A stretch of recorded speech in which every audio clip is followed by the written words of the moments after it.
HACKIL.org. You can also find them on my website, jacobv.com, JACOBVI.com. The only way to support this show financially, patreon.com/JacobV. Lots of great content popping off there all of the time.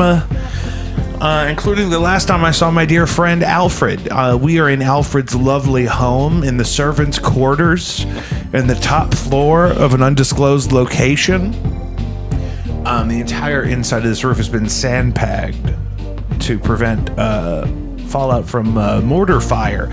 Alfred, tell me about the UAP hearing. Have we gotten into it yet? You need a minute? I need a minute. I'm still looking for the source of what even is happening here. While we do that, let's talk about some of the things that are going on.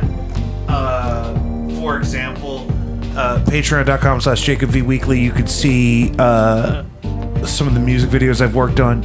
You could see live 4K concert footage of several of the bands and artists that I'm either in or friends with. And it's really great right now. And actually, if you signed up today, it's $1 a week. It's $4 a month, and you get access to everything that's ever been posted there. So you're not too late. You're not missing anything if you join now, for the love of God. Heavy Anchor, November 30th with Blinded by Stereo. No Antics has a few gigs coming up. Link up with them on Instagram. There's all kinds of dates for them to be concerned about. New video dropping. November 25th, I want to say. Is that a Friday? And I got the masters back just the other night from new material by Blinded by Stereo. So that is closer to being finished than ever, and it sounds glorious. Grateful to God. You know what I mean? And God, I love this shade of green in here, Alfred. That was my wife's choice. She did a good job. Oh, it's a beautiful shade of green. It complements my Nikes. It is. I enjoy it as well. It's lovely. It's so soothing and thoughtful, demure, even, I would say. It was the joint hearing on unidentified anomalous phenomena in the Subcommittee on Cybersecurity, Information Technology, and Government Innovation, and Subcommittee of National Security, the Border and Foreign Affairs. So there was a lot of stuff they could tell us that, like, yes, we have reclaimed fallen craft, we have reverse engineered things, but they couldn't really answer any specific questions in a way that was very aggravating. I wish I had followed it more closely because the whole thing is fascinating. I mean, clearly there's some interesting tidbits that have come out of it. I did catch the detail on the spheres coming out of the ocean and tracking F-35s or F-22s. Well, and this is the thing that people are talking about a lot, is that these guys in that hearing specifically are talking about unidentified anomalous phenomenon, because that is a broader term that relates to UFOs, like we talk about, but also submersible phenomenon, things coming in and out of the ocean. And, you know, I actually think the more of this you hear, the more it makes me feel like they could have been preparing us for this for a long time. I mean, certainly to the extent this stuff has been known and like existed and the government has been dealing with it, they sat on it for a while to just now tell us, oh yeah, this is real, which makes me skeptical off the bat, because if that were the case, it's sort of like a phenomenally anticlimactic way of introducing this concept to the public. And maybe that was the point. Maybe that was deliberate, but it just doesn't track with anything I've ever known about the government. You know what I've been watching a lot of is remote viewing. Like Operation Stargate, Operation, what was the one, Grill something?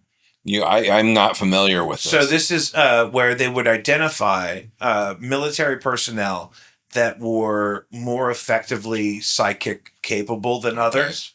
And then they would use them to great success for at least 15, 20 years to remote view a target. So what they would do is you are the remote viewer. You're a psychic capable army personnel. military personnel. They moved around a lot because they kept getting outed also. And this is a funny part of the story. They changed names and housing agencies a lot. But one of the things was that what they do is they'll give you an envelope with coordinates and a time period, or they'll give you the coordinates and then they'll tell you the time period to view remotely, and then you describe that to them, and then they use that data in their operation, whether it's rescuing hostages, identifying areas of reconnaissance, whatever. Is there any confirmation of the successful Absolutely nature of the... Yeah, this guy went on and did a book about this, and there's an institution now, or institute, I should say, not institution. So were these... They were verified hits, were these remote viewers... Lots were of successful in there. Yeah. And it kind of grew initially and then proved to be successful. And then for at least a point of 15 years, the CIA was really publicly anti anything having to do with psychics, right? Sure. But they would go back to this guy and his team over and over again for 15 years to get reconnaissance. I'm sure there were skeptics in the CIA that didn't want it to work. Yeah, absolutely. And didn't believe it. Yeah, I've watched interviews with a few of these people that were part of the same program. One of them that keeps coming up in clips a lot is that they had one of them remote view Mars from like 1 million years ago. And it was like a bunch of people trying to get rescued from a dying planet. And they don't know why the CIA wants to know that. I mean... There's a lady called Mad Hatter News that I've been following because she kind of summarizes some of the declassified CIA documents. Because it's kind of crazy what they admit. And a lot of these get released automatically if they're not stopped for some reason. It's because they have ages of classification or Sure. after so many years or whatever. And so that experiment was detailed that way in a declassified CIA document dating back to 1984. So in 1984, a psychic told the CIA that there used to be people on Mars and their planet dried up. I mean, to my knowledge, there's been nothing indicating that there's any evidence of people, so it's basically an unverifiable claim. Look it up.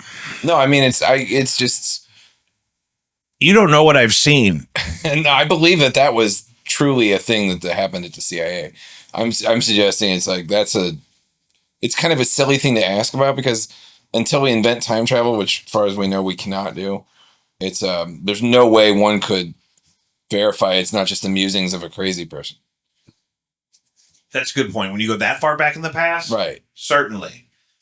I mean, that was a time when nobody thought water had been on Mars, and that we now believe and understand. Other people think this is what makes me crazy is because all of a sudden in the King Kong reboot we started getting in my adult life, right? Skull Island and that whole franchise of Peter King Kong. Jackson, King Kongs. So that goes into Hollow Earth theory.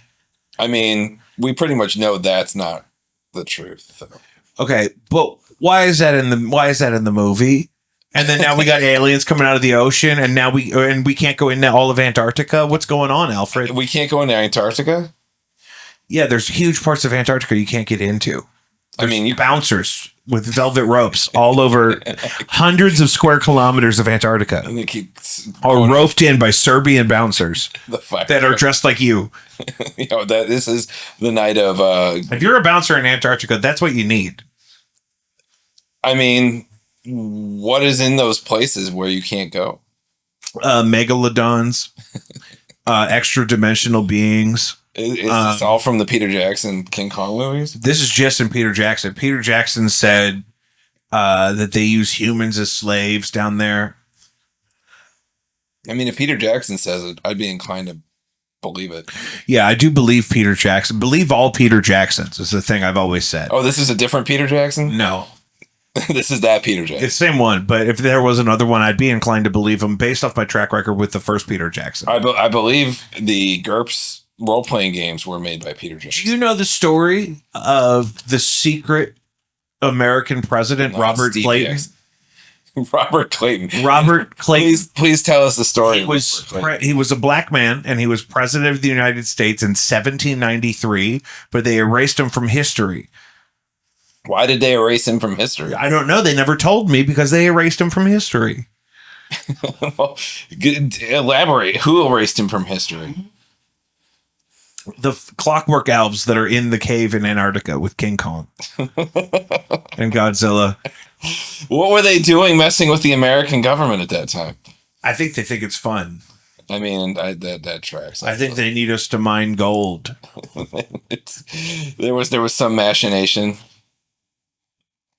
that involves. It's all been an elaborate ruse. And our entire capitalistic society that's descended from those moments is basically a feeder system for these entities that exist in Antarctica.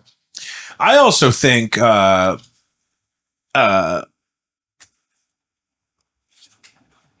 some people think the Ark of the Covenant is down there. In Mar-a-Lago? No. It wasn't Mar-a-Lago before going to Israel. But that was a replica.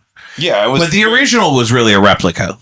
I mean, there's the whole ship of Theseus argument in any case. If it's this old, it would have had to have been restored unless it was, Jesus magic keeping it alive. Well, it's radioactive. It's completely coated in gold. It makes all the Ethiopian monks go blind. I mean, everything I've ever heard is that it's in Ethiopia. I'm quite sure it wasn't at Mar-a-Lago. I wish they could turn it off, though, so it wouldn't fuck those guys up so bad. I mean, maybe they should keep their distance if it's... Alfred, I haven't seen you since the election. Can we just... can we talk for a second? We can talk. About... I felt like it was close enough to be interesting, but not in any of the right ways to where it was ever actually close. I think that's a good description of it. It was, as far as the numbers shaking out with the vote. It was the Trump supporters in the campaign weren't thrilled with where they were going into that election. They weren't. Yeah. I mean, they crowed confidence early on in the election, especially before Harris got in, and they kind of blinked a little bit in the weeks leading up to the election because they thought it was within. They certainly thought she was within striking distance. But, once again, the polls got it pretty wrong. Even if they were like within the margins of error. I mean, it's like, yeah, it could be anywhere from 40 to 60 on either side. It doesn't do us a lot of good. And there's no predictive value in any of the things that they gave. What do you attribute that to? There's a lot of things going on. I think part of it is incomplete data and not a good way to get samples that are meaningful anymore. And that is attributable to technology. Back in the day when it was like you could call everyone's house and they had to pick up the phone and they didn't have caller ID and they didn't know who it was, they got a lot more random samples. Now there's a self-selecting group of people that are engaged that are oversampled, and there's a lot of people that don't want to talk to a pollster that are undersampled. In the 21st century, is there a way to accurately gauge how people are going to vote before they vote? I guess that you would be a much richer person if you knew that answer precisely. I mean, that's what they're all trying to do, and so far they haven't been terribly good at it. And the media slant doesn't make any media space necessarily a helpful gauge. No, it really doesn't. So, to the people who voted differently from us, right? That I think the only thing I can do in this situation is think about what can we learn from this experience. I would think that's a conversation that's happening in a lot of places right now. And there's a number of lessons to take away from it, certainly. I don't think anyone's really got their finger on the pulse, including me and anyone else I've talked to, about what precisely cocktail of things that happened that were definitive in pushing, in particular, I think, younger white men into the Trump camp. But there's been some diagnoses, certainly. And social media is definitely a factor. There was active groups of videos and just news sites that are totally off the radar of people like the pollsters of the Democratic Party, or they didn't know these things. There's some awareness of Joe Rogan and his followers and the impact of that. And I thought it was a mistake that Harris didn't go on the Joe Rogan show. I thought she really needed to do that. I guess they wanted to make the statement that it doesn't come down to that, but you leave the door open to that being the assumption when you don't do it. It was not a good decision. And what about all the money they let come out that she paid to all these people, all these celebrities at her rallies? She was breaking off millions all over town. Yeah, I didn't hear anything about She that. gave Oprah $1 million. For what? Like to show up, be entertainment? Apparently Oprah was hosting the event. Yeah, I mean, there are costs that go into these things. Absolutely. So it is what it is. And I mean, come on. You can't really go, well, the Democrats are corrupt, and then say, but I'm going to vote for Trump. Like, if that's even an issue for you, that it would keep you home if it did anything. Yeah. And well, I think that's also very interesting because there were huge numbers at the polls. It was down, right? It was down from last time. Yeah. Yeah. Absolutely. I mean, but there were still a lot of people who voted. There was a lot of engagement. The popular vote went to Trump for 49.9% of the vote, I read today. Yeah, Harris got plurality. 48.3 or 48.6% of the vote. Trump did not win a majority of the vote, but he won more than she did. Yeah. And which is also crazy. Well, I mean, it's a very polarized country, and Trump is a cipher for people. It's the people who voted for Trump. I think this is something that wasn't as well understood as it's becoming. Didn't vote for any of the things that he's actually going to do necessarily. They voted for this idea of him, which may or may not be anything close to what he's actually saying. And I think it started that way. I watched Fahrenheit 11/9 again. And, it definitely was that in 2016 for sure. If you let Michael Moore tell the story, Trump only ran because he was trying to negotiate a higher salary out of NBC because he wanted to beat Gwen Stefani. He never anticipated flaming through the entire primary like that. And that's part of probably why he amped up talking so crazy. It's because he said, I don't want to fucking be president. I gotta get kicked out of this. You look at his face on the election night 2016. Yeah. It was dread on his eyes. Yeah. He didn't want to do that shit. No, he didn't. He had no intention of winning this thing. I believe it's all Gwen Stefani's fault. Then she goes on that show and steals that lady's husband. There's a legitimate case to be made that this has something to do with that. Good. Michael Moore wasn't lying. I mean, it's. I think it's more complicated than that. Obviously, I would think. No. Because here's the thing, though, is just like the DNC for the last maybe 20 years, that Trump obviously had no idea what the American people actually wanted. Because if he had known they wanted him, he wouldn't have come so close to the flame. Well, I think he might have had a different attitude if he knew he could get it. I think he just really never expected. I don't think so either. To win the presidency. And like none of us really did. And there was, that much, there's clearly reason one is that there's a constant thread of discontent in this country now. Like the pot has been effectively stirred by the agitators. People think the country is going to hell in a handbasket all the time when it's objectively not. But there is actual struggle out in the real world, and politicians don't always. The Democrats failed to communicate a message that would resonate with people who were hurting at the grocery store, who needed help, who see the inequality, and the Republicans said the Democrats are the reason for all your problems. So vote Republican and put Trump back, make America great again. It's a real simple slogan. Yeah, as an incumbent, I don't think a vague platform is the move. I would plan on getting really specific about some things you could correct. But also, what do you make of, since the election's been settled, now we're escalating the conflict in the Ukraine? We are not escalating the conflict. The conflict is needed an escalation for quite some time. And frankly, the Biden administration has been too timid, in my view, in opposing Russian expansionism.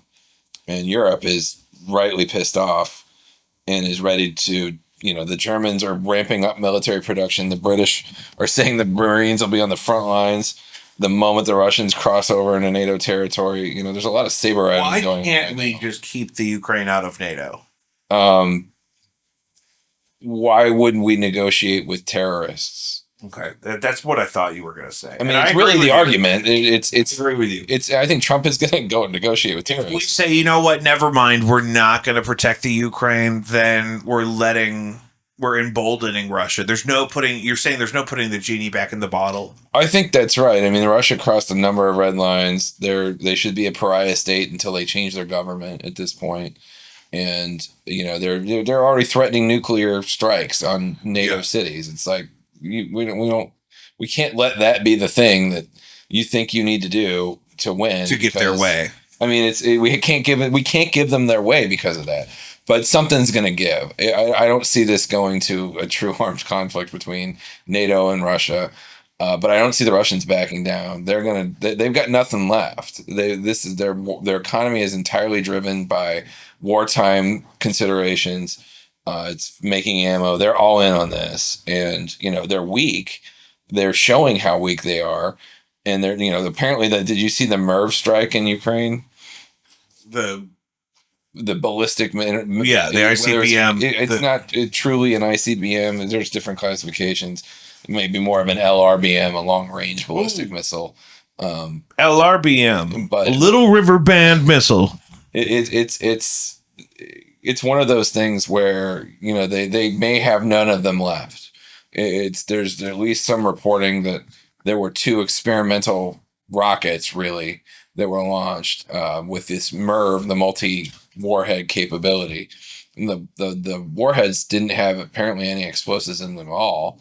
They were just sort of dummy warheads, but the velocity of them causes damage. But apparently the damage was, at least in some reports that I've seen or heard, not very extensive. But it was more of a psychological warfare thing where Putin was saying, "Look what I got. Yeah, I can dump this many nukes on your city." Why are there Korean soldiers in Russia? That's a really interesting question. I don't get it myself. Obviously, the Koreans are trying, Kim Jong-un is trying to curry favor with Moscow. They've been getting closer over the last couple of years in their relationship. And I think the Russians have been giving the Koreans a lot of resources in exchange for military equipment and now men coming in. So I think the short answer is life is super cheap in North Korea, and the government just traded a bunch of lives for political favor because they really actually don't care about their people. That the Russians needed North Korean troops is another sign of Russian weakness militarily. Yeah, the fact that you're going to call in the most brainwashed and emaciated army on record. Well, I mean, I think I don't know what quality of troops are going to Russia, but it's fair to say that there is military capability on the part of North Korea. They can do some damage. Whether their people are going to be willing, they're a good fit over there is a different question. And under the joint Russian or non-joint Russian command, as the case may be, of these North Korean soldiers, clearly the Russians are incompetent military leadership in that regard.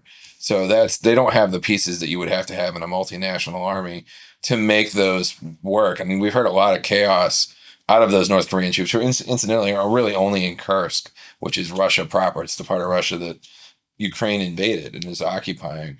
They haven't crossed into Ukraine proper. And it would be a much more of an international incident if they did. Right now, the Russians can say that our ally North Korea has simply sent reinforcements, troops to help us defend and expel the invaders from our territory. Yeah. So that's their rationale right now. But it would be a major escalation for them to cross into Ukraine proper itself. Okay, so what about people that will tell you that they voted for Trump because they wanted him to stop World War III? Honestly, the best prospect for de-escalating this, because it will be so unsatisfactory, is Donald Trump. I think that actually, if you think that if we don't de-escalate and capitulate to the Russians, that we're inevitably going to be in World War III, Trump is going to do some things that are going to be really hard to watch and give Russia a bunch of stuff. But I think that will be the result, is that he will act. I believe Trump can bring home, and the Trump team that doesn't give a shit about Ukraine will bring home a solution that we advocate for. I don't know if the Ukrainians will take it.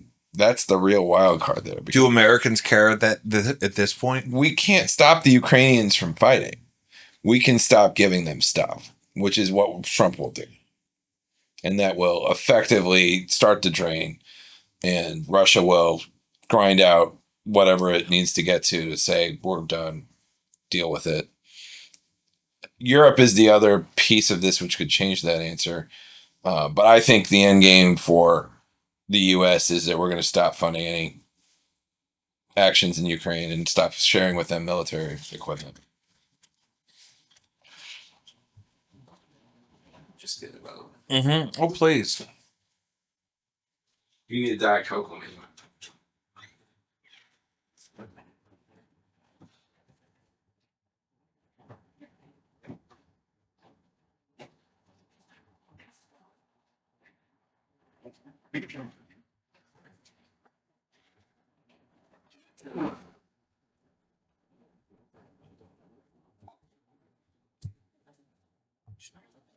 So it's kind of depressing that that's the answer, but I think it is.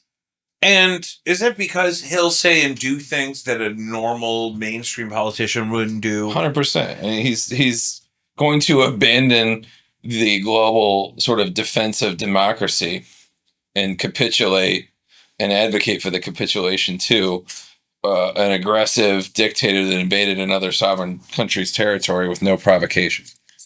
It's not something that we usually hold as like an American value. So,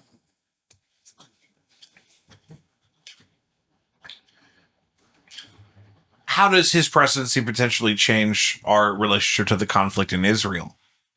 It's an interesting question because it does feel like the administration's response or lack thereof in Israel and pressuring the Israelis. And I think Biden made some noises for a while, and Netanyahu effectively told us to go pound sand, and we haven't heard that much since then.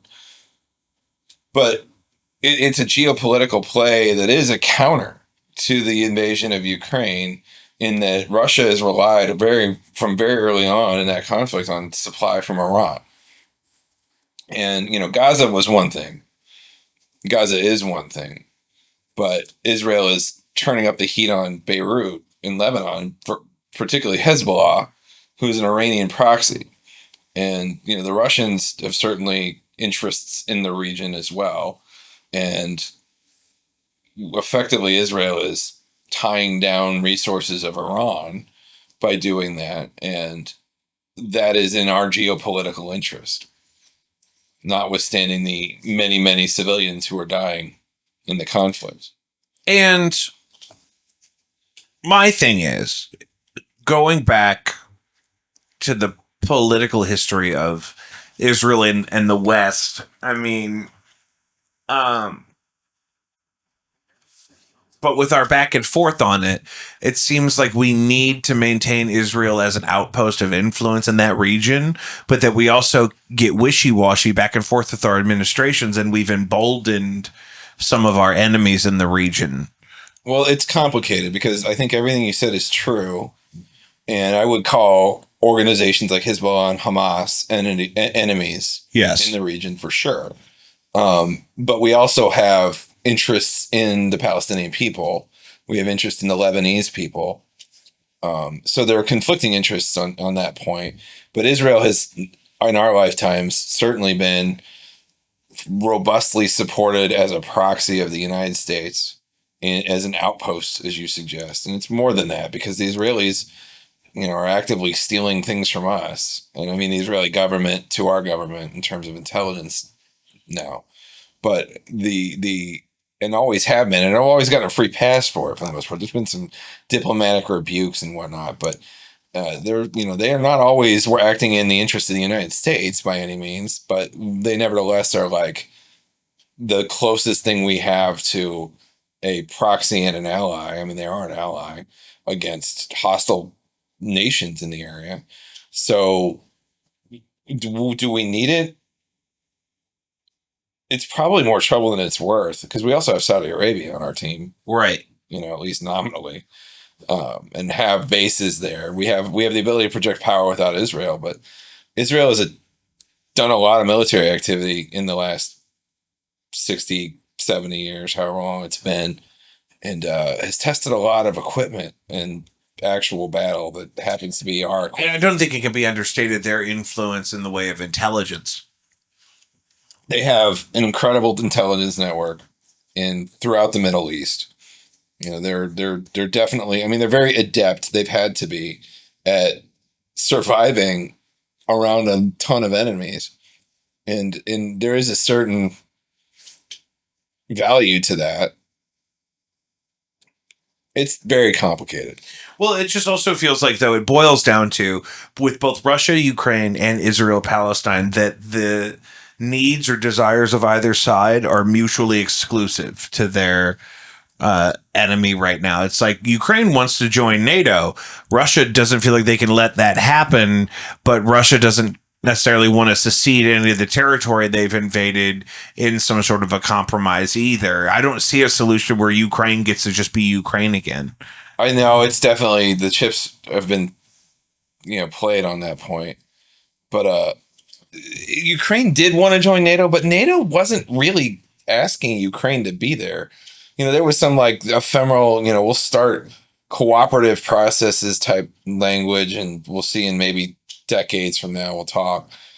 There was no imminent threat that Ukraine was joining NATO.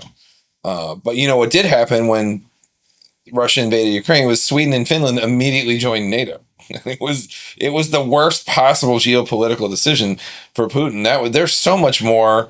I mean, I don't know more, but Ukraine has held out more spectacularly than anyone imagined it would at the beginning of this whole thing. But the Swedes have an independent army that has funded or created a lot of equipment. They have their own planes, they have their own equipment, and they're formidable in their own right. And they haven't even started ramping up for a cooperative alliance like NATO.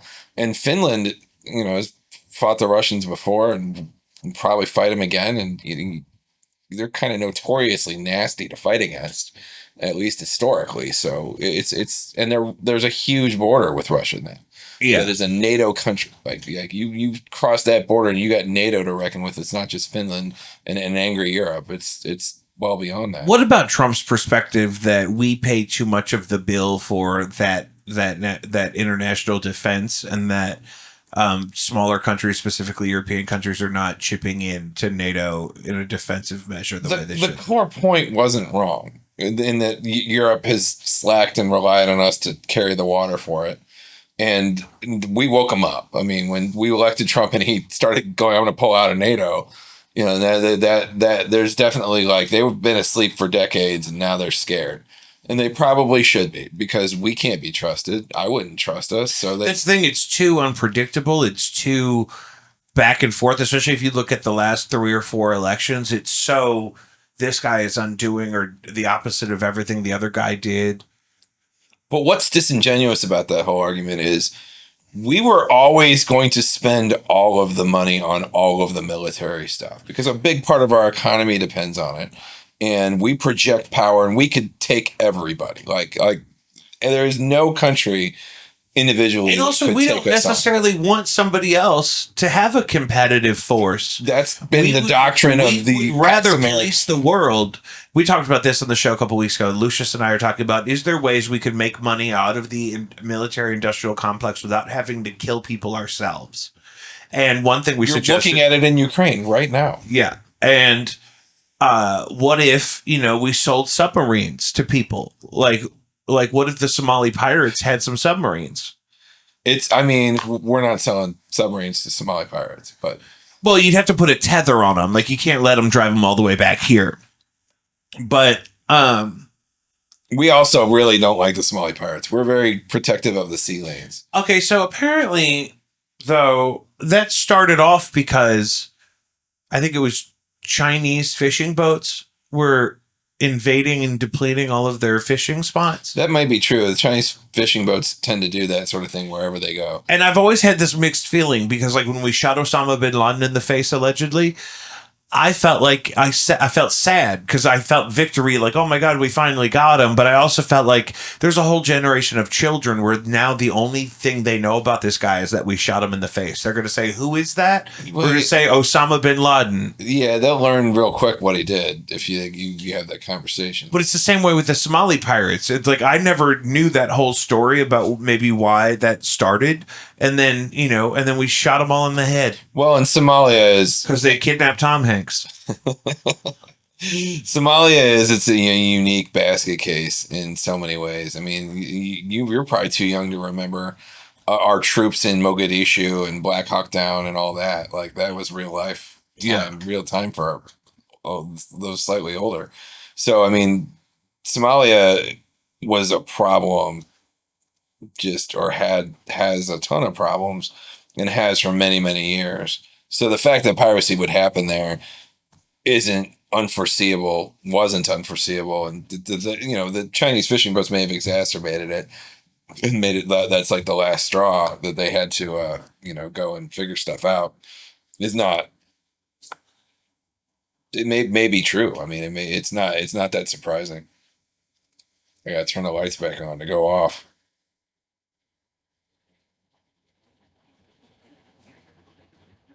The problem with the smart house when you stay up too late. Alexa, turn on lights. That works. Yeah, all right. Thank you. We're back. That's never happened to me before. That happens to RFK a lot. RFK? Yeah. Can we talk about that? The Secretary of Health and Human Services? I was really hoping to get education. I didn't get Department of Education. Well, that's got to be Linda McMahon. They gave it to Linda McMahon, and I got to say... She looks the part. She looks the part. They all kind of look the part. I mean... Can I tell you this about Linda McMahon? She went to school. Let her run the schools. I did just also watch a documentary about her husband shitting on a man during a threesome. However, let her run the schools. Is that a true story? Honey, the Vince McMahon shit is crazy. They're getting a divorce. Well, yeah, because he's a sex monster. I mean, I'm disturbed by what I already heard. He forced one of his employees into a threesome with a secretary, apparently, and then shat all over him. And went and took a shower and came back and continued participating in the threesome while that man was covered in his shit, apparently. This is horrifying. This is on Netflix.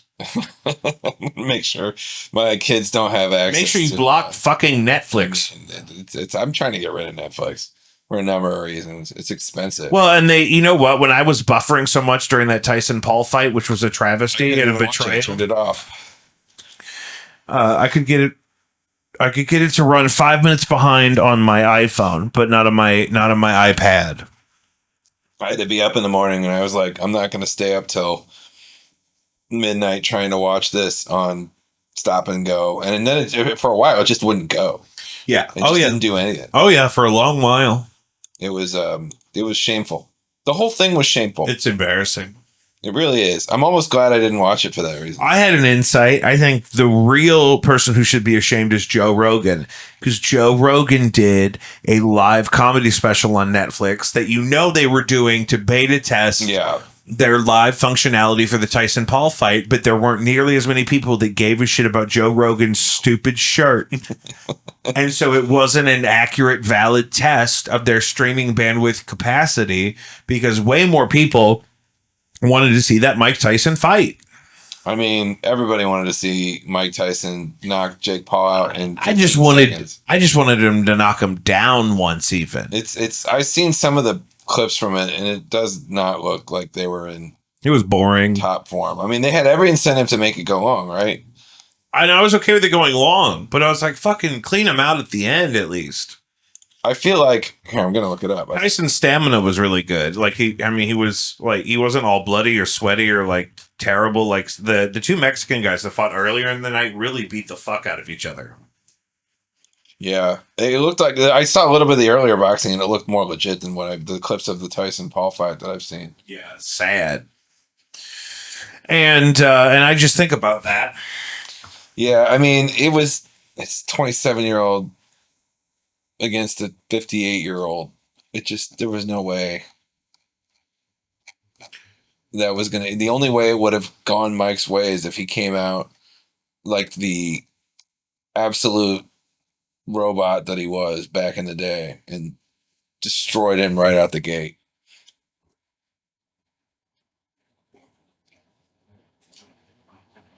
What about P. Diddy?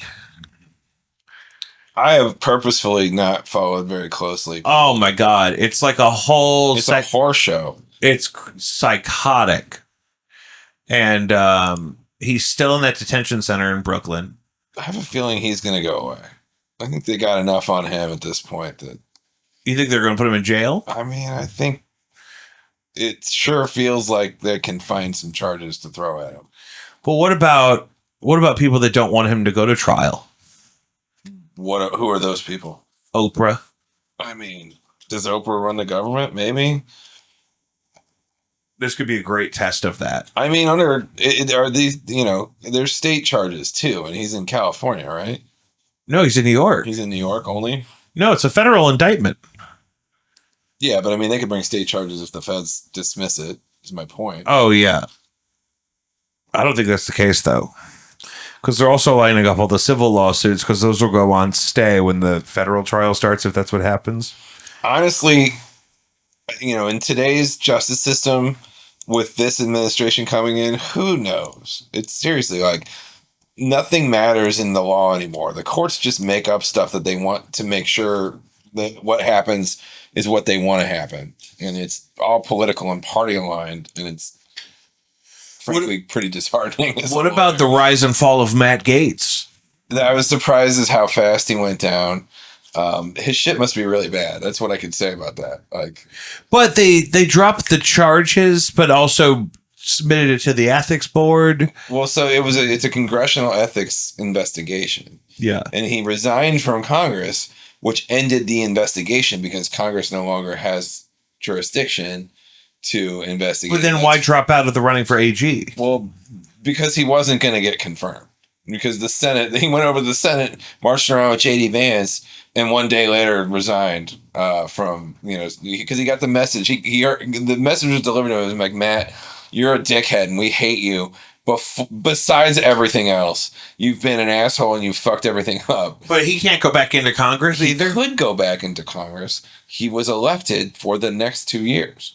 So he resigned from his current term and could take the oath when the new Congress is seated in January. He has said he's not going to do that. But it is theoretically possible. He will not be welcomed back if he decides to. I only recognize him from him screaming at people in Congress. Yeah, I mean, nobody likes him. What's his deal? He's a fucking frat bro that got to Congress and paid 17-year-olds for sex. I don't know. How did he get into Congress? He's from the armpit of Florida, and his daddy was a congressman. Who was his father? Some other, here, I'll look him up. Maybe not a congressman, but definitely a politician in Florida. Because I didn't even know that motherfucker was a lawyer until he was put up as the AG. And I was like, God damn it. How is he trying to do all this shit? Well, I mean, he went to law school. Don Gates, American businessman and Republican politician, member of the Florida State Senate. Yeah. So, yeah. From some political family. So, the we Northwest Florida. We got off the trail about RFK. Yeah. So, RFK. he's not going to even have a department left to, screw up. There's a bomb in the car. Oh, my God. Cheryl. I can't believe Cheryl married him and is still married to him. I can't believe. It made me think a lot less of her. This whole journey she's been on, she's probably a criminal. I mean, What did she do? Whatever he's doing, he's fucking cutting animals up all over. He's leaving bears in Central Park. He had the head of a whale on the trunk of his family. This is how you get a brainworm. That's literally. I think about maybe the brainworm came out of the whale carcass. It could have been the whale. It could have been the bear. It could have been some other animal we haven't heard of. There's brain-eating amoebas, brother, in Lady Bird Lake in Lake Austin. He's carting around bear carcasses. Yeah, he's gonna get a brainworm. He dumped a bear and a perfectly good bicycle because he thought it would be funny. It's this guy. Did you see the picture of him with The Falcon? no in Trump's airplane with McDonald's? With the McDonald's. Yes, and the look on his face. I was like, I wonder what he got. It was like getting Mitt Romney to like write Trump a check and like. Why do the Trumps love McDonald's so much? I mean, look. Why do you love Taco Bell so much? I think I'm not gonna yuck on McDonald's. I will eat it once in a while. I go to McDonald's a lot for drinks. Their drinks are decent. I don't love the food. No, sometimes I crave the food. I don't love it, and I always You know what have I do a love thing about though that. is the chicken Big Mac. I mean, that's why I've been going. Honestly, How many have you had? I probably had 3. I'd like maybe that was my 4th. I'm definitely in double digits I'm definitely not in double digits with my chicken Big Macs. But I had like 3 in the first week. And then I get so many drinks at McDonald's that a couple times a week I get enough points for a free regular Big Mac. So sometimes for lunch I'll get the chicken Big Mac and the regular Big Mac and I'll do a side by side. I've done that at least twice. I mean, I think the chicken Big Mac is significantly bigger. It is definitely bigger. It's harder to eat. I think it's better, and I did confirm it. The chicken is different. It's not just McChicken. It's definitely different. It's like a chicken nugget and patty. Like, yeah, which is interesting because why wouldn't they just do it with the McChicken? I think they should keep that patty and make a single sandwich. Exactly the same. You don't need 2 of them. It's too much. Yeah, it's a lot. It's a lot. Because also you can add mac sauce on any of their sandwiches. You can. I never remember to, but it's a thing. Like my favorite thing is you do the triple cheeseburger plain with you add mac sauce. Ooh.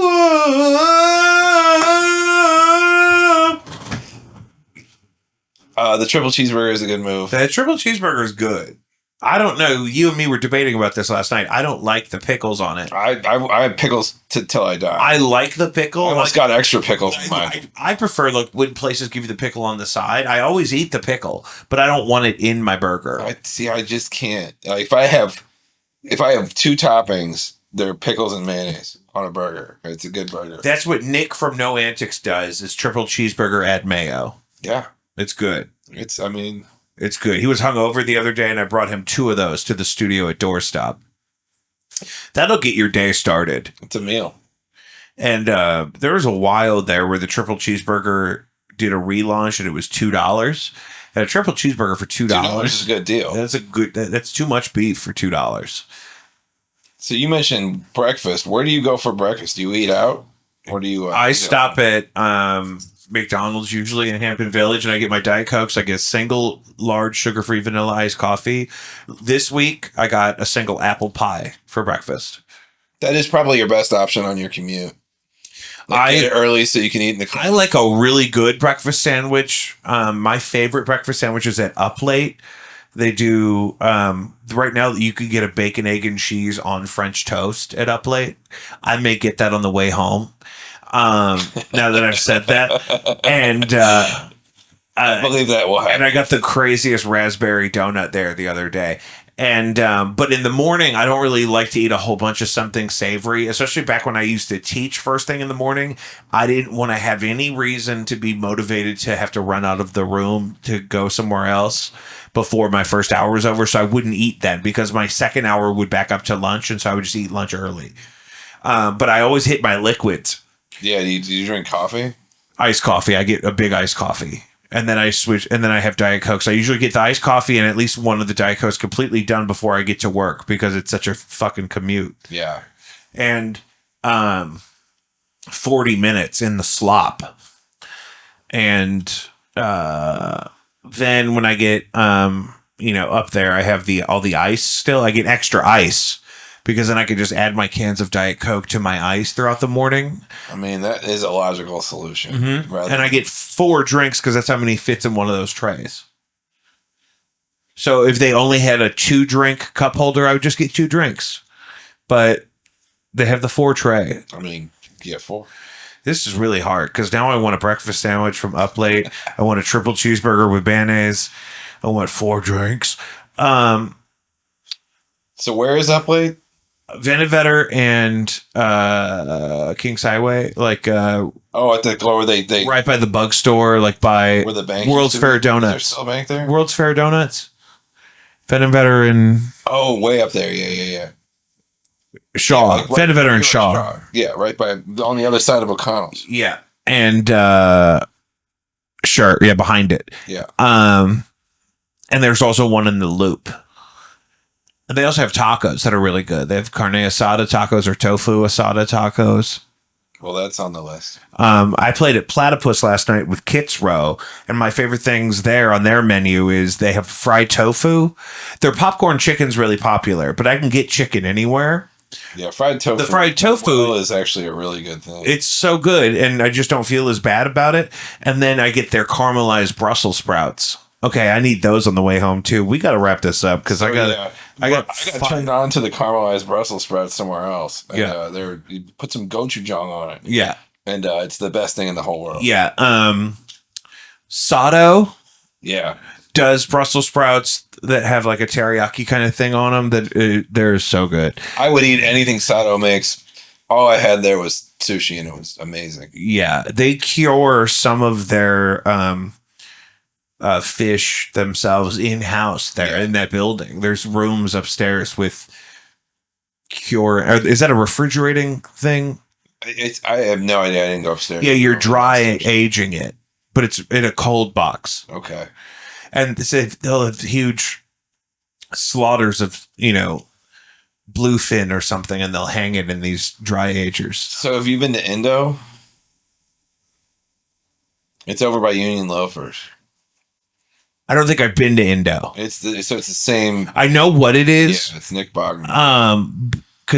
But we just go to Sato because we were going to their spot in the county before. You should take Keenan to Indo at some point, maybe after the baby's born. But, well, that's the thing; she can't have the sushi right now, and that's one of our favorite things. Cocktails there if she wants to drink, but does she drink? Not really as much. Sometimes, if that would be the situation, though. A nice they have dinner. Really good mixology there. Well, that's how Good Company is. Shout out to Good Company in the Grove. That's John's new place, and they have fabulous cocktails and stuff, and they pair a lot of them with things on their menu. And so, in a situation like that, when she's not fucking pregnant, she'll get something. But that I love going there because they know that I'm California sober for the troops, and then I'm John's brother-in-law. So they would say, "Hey, make sure you get him a Diet Coke. Don't give him the juice." You should go to Indo and then compare it with Sato because it's a very different experience. And I'm curious to hear your thoughts about it. I like Sato a lot. Sato is amazing. Indo is like quality wise. I mean, you're gonna get the same. Yeah, but I think. I always thought anyway, Indo was like the flagship and Sato was supposed to be a little less, I guess it is a little less intense in the experience. There's kind of an intensity to the. It's not as high concept, maybe. Yeah, I think that's right. It's a little more. The execution. It's definitely finer on the scale of dining, but it's. The atmosphere is a little more relaxed. Yeah, it fits in that neighborhood really nice too, though. I mean, if you were going to do a sushi place on the hill, that's exactly the vibe. It was done. They nailed it. Yeah, it's I will go there anytime. I'm friends with him on Facebook, and he's just always so happy every day to get out there and cut that fish.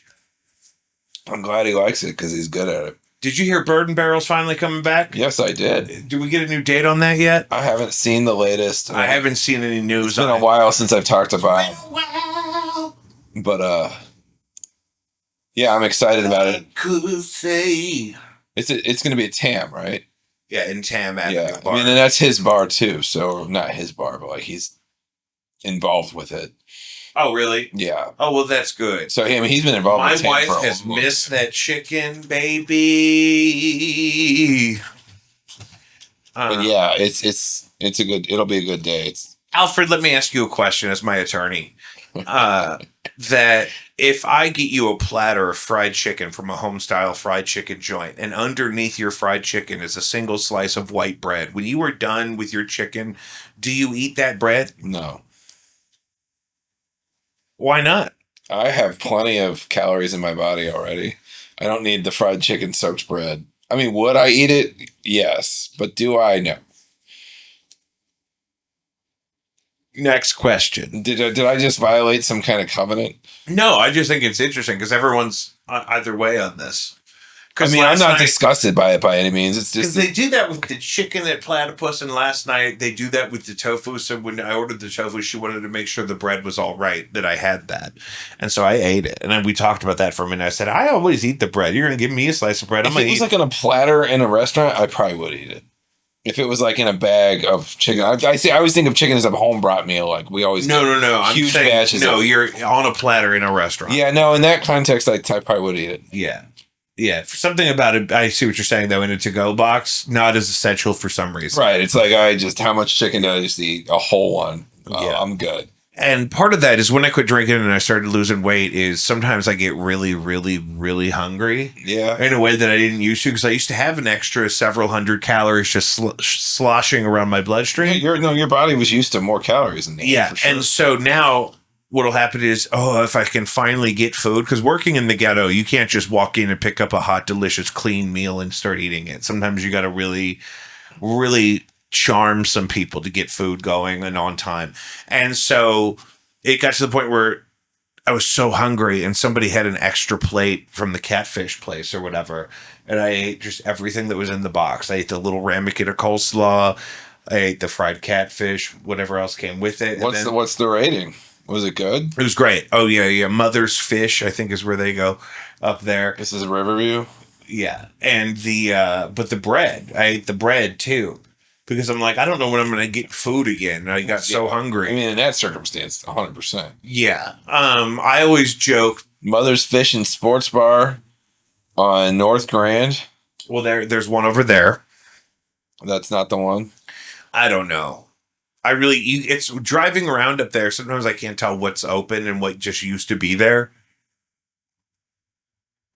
I mean, this place sure looks like the fried fish place. Yeah, they got good fish there. But I'm wondering if that's the same one they get where I work. I can't remember. Because that's a little farther away than I was picturing. You did not yourself attend the pickup? No, they picked it up. Yeah. Well, that's the thing. Somebody had ordered an extra one. And I was just so hungry. They said, "You want this?" I said, "Oh my God, I was just about to go out to get something to eat." And that's a premium dining experience. Because they'll give you the little packet of hot sauce. Oh yeah. Woo! Not taco sauce, hot sauce, but in a packet. Which is, if you don't eat that kind of food all the time, you don't see that. Yeah, that's a bit of a haul from Riverview. No, that's not the one. Mother's Fish is, I'm just thinking about that because sometimes I pass that on my way home if I'm trying to avoid 7. Yeah, you're going past the cemetery for a while. No, that ain't it. But there's plenty of good places up there. You know what's right by that cemetery? What? The best chop suey in North City. I have never had St. Louis chop suey. The one by me? I've never had. I haven't had that one since I was a kid. Chop suey in St. Louis ever. Oh God. No, I've lived here for. Well, most of us go to a place that says that and we get the fried rice. But the best place in North City, John's Chop Suey on maybe it's New Florissant or West Florissant. Would that be if you were going to go get chop suey? Is that the place you would go? Like you said, you've never had it before. This is the way. That place is really good because the fried rice is real dark, like you want it to be. But also they do a duck fried rice. I mean, you're speaking my language. Okay. The duck fried rice at John's. Get the Kevlar out. Go see Rush Limbaugh's grave. Yeah. And people are peeing on it. Yeah. And bring the duck fried rice from John's Chop Suey on one of the Florissants. Well, see, I was telling you the other day, we, as a family, we go and picnic in Bell Fountain Cemetery. And it's a thing that we enjoy. And yeah, we want to go. That's right there. It would be the time to do it. Just go get some chop suey. We'll pick up John's. I mean, that's the thing. So that's probably in my future. John's. I'm not going up there at night. I know. You go up there on like... I like to get there right when they open at 10:30 in the morning. I think we've gone on weekdays, and it's awesome because like nobody's at the cemetery. No, yeah. A weekday is good. Like if you have like a vacation day or something. Yeah. Trying to figure out how long we've been on. I think we just officially hit the hour. So moving forward, with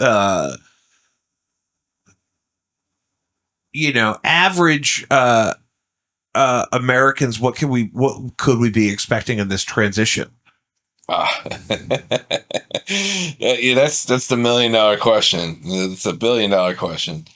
I don't know, man. Honestly, it's my attitude right now is to buckle up a little bit and just get ready for chaos and try to tune it out and live our lives as much as we can. Because there's nothing in the short term any of us are going to do. Protests will do nothing against this administration. They don't care at all. They'll probably shoot at you. I mean, that's on the table. They've said so. Yeah.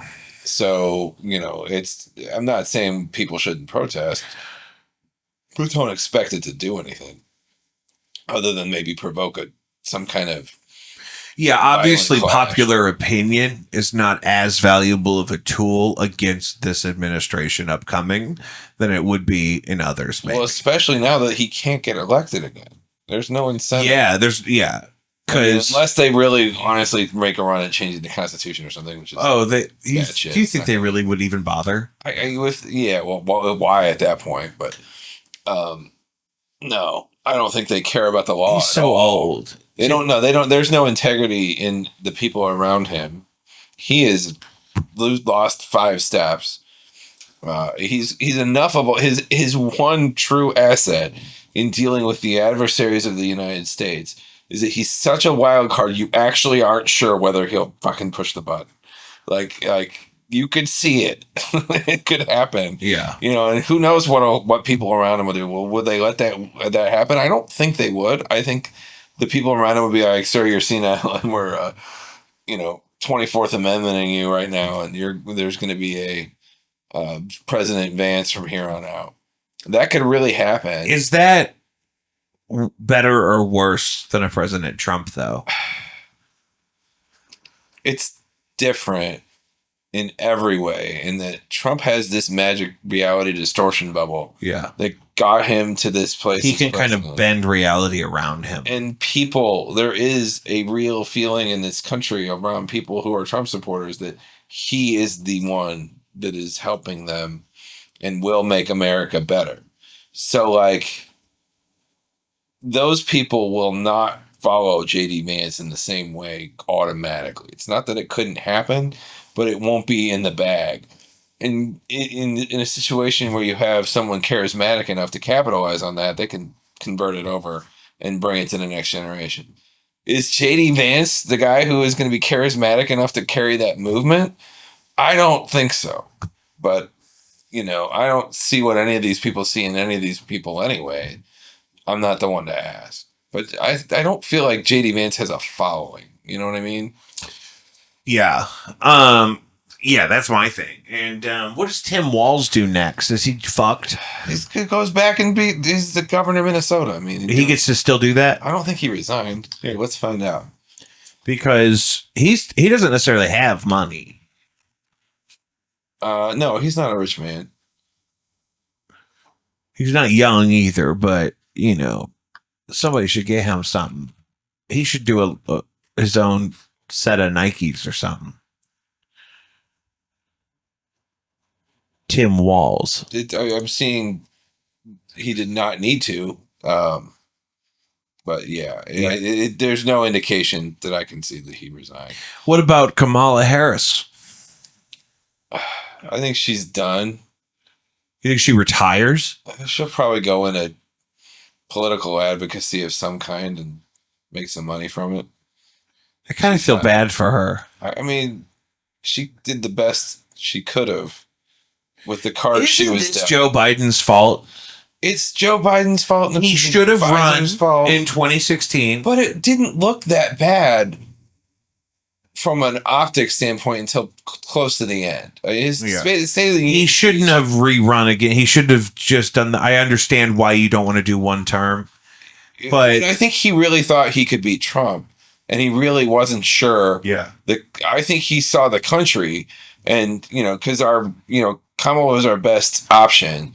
But it's very clear that the country is not going to vote for a woman. Yeah. It's just that. Bill Clinton says a woman's best shot is a conservative woman like Margaret Thatcher. I think that's probably right. Because you're compromising on the fact that she's a woman, but not. It's your tribe and your team. But she's for traditional something. And so she's not like, you're not It's not supposed to be as crazy, I guess. It's hard to actually get into the mind of the misogynistic masses when you're not that way for real, because you got to try to figure out, like, most of the people I work with or for are women. I prefer female heavy institutions, mostly because of my own issues. I always assume, especially men that I have any respect for, I assume they're mad at me. You know what I mean? And I do it all the time. I think, especially men in authority, is like, oh, they're mad at me. I don't deserve to be in front of them. I don't mean to laugh at you. I'm laughing at the idea because I think it's a common one. Yeah. I think it's just how men carry themselves. And it's like, unless you're comfortable with somebody, it's like, that dude's a dick, or he's, angry or upset. And it's like, he's just living his life, probably doesn't think about you. Like, in reality, nobody thinks about you for more than about 15 seconds anyway, right? Yeah. And remember that, kids. And remember to keep up with us on patreon.com/JacobV, jacobv.com, caddyshackil.org. We're not saying don't vote. We're just saying maybe get involved in your community in a meaningful way, because maybe that's better. We've got a while before the votes are happening. So in the meantime, stewing about it and being angry at the Republican governance isn't going to do us a lot of good unless we're... Thanksgiving is this week. Indeed. How do you think this is going to affect families as they hit into Thanksgiving? I think most people have probably processed their own relationships at this point with the people that voted the way they didn't want them to. And for the people for whom that's a deal breaker, it was a deal breaker no matter what. I expect there will be some arguing, but I think people are probably going to shut each other out. Talk about something else. Or just not go to the places where people are, yeah, get the fully cooked Cajun turkey from Popeyes. It's back. Reserve yours today, not a sponsor. We're hosting this year, and I'm sure... You fucking better be with that beautiful kitchen down there, you rat bastard. I want to cover it in aluminum trays. We will undoubtedly have a lot of that content. Is that marble? It's composite. Oh my God, never mind. I wouldn't put my aluminum tray on a composite countertop if you paid me. It's more durable than marble. Okay, great. How about I fucking hit it with the glizinator? Please don't. What's a glizinator? I would shoot it with my Glock. That's how you know who I voted for. I have a Glock. Yeah. I have a Glock. What is it? It's a Glock 19 Gen 4. A 9? Yeah, it's a 9x19. It was my grandfather's. Much like my grandfather left me an Ibanez S Classic. He left you a Glock? He also left me a Glock. I also have a Glock. And also he left me that thing that reads the error codes in my car when my check engine light comes on. I meant to get that. It's fucking like in my front seat right now. Yeah, well, can we check my Jeep before you leave? Well, we could do it tomorrow in the daylight. I'm going to be with you in the afternoon. Yeah, that's about it. Let's do that then. Yeah. I also have jumper cables. You mentioned those jumper cables every time you talk about your car. Because I'm ready. It's rare for people to not have jumper cables. People don't have jumper cables. I always have jumper cables. Oh, some people don't. Get your jumper cables. It's like the sub headline of your car ad is it comes with jumper cables. It's the best thing ever. My 2005 Mercury Grand Marquis with jumper cables. I actually think I took those out of my Ford Focus. Those were my Ford Focus jumper cables. Yours is going to be jumper cables not included. Jumper cables not included. I'm keeping these jumper cables. It's the most important part of the It's car. a little river band missile. You said you have a good spare, right? I have a donut, but I use it a lot. You use it a lot. I use my donut a lot. That's unfortunate. It sucks. Driving from South City all the way to North City every day, you get stuff in your tires. You know what's worse than that is that Cadillac didn't even have a donut. It was just nothing. It was you need a tow now. Like, yeah, a flatbed maybe even. I mean, some Bentleys are like that. Mostly flatbeds. I was towed a number of times. I got a lot of flat tires in that car in this town. That's why I got the Jeep. It was full size spare. It was sells itself. It's just a full size tire. It's awesome. Yeah. Isn't that brilliant? You really can't recommend that aspect of the Jeep more highly. Al Ludwig, Jacob V Weekly. We'll see you next week. Well, that was fun. Are you kidding?